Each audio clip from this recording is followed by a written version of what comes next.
Good morning বন্ধুরা, আশা করি সবাই খুব ভালো আছো। আজকে কিছু কথা বলবো বলে এই ভিডিওটা করা। আর আমার সাথে যারা যারা একমত হবে না, প্লিজ ভিডিওটাকে শেয়ার করো আর একটু লাইক কমেন্ট সাবস্ক্রাইব করে পাশে থেকো। আজকে টিভি খুললে বা অন্যান্য সমাজ মাধ্যমগুলো খুললে দেখা যাচ্ছে গরম পড়ছে যে এত, তাই নিয়ে প্রচুর কথাবার্তা সবাই বলছে। কিন্তু এই দিনটাকে কিন্তু আমরাই ডেকে এনেছি বলে আমার মনে হয়।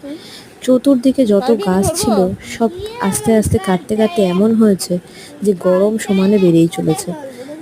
কেউ এটা ভাবছে না যে গরম থেকে উদ্ধার পাওয়া ওই শুধু এসি, নিজের ঘরে এসি লাগিয়ে দিলাম এটাই নয়, কিছু গাছও লাগাতে হবে। আরে আমরা যদি ছোট ছোট করে অল্প অল্প করে আমাদের বাড়িতেই বাগানে যেইটুকুনি, বাড়িতে বাগানে হোক, ব্যালকানিতে হোক, বারান্দায় হোক, যেইটুকুনি গাছ লাগাতে পারি, আরে তাতেও তো কিছু না কিছু উপকার হবে। তো সেটাই আমি আমার ছেলেকে শেখানোর চেষ্টা করছি, জানি না কতখানি পেরেছি।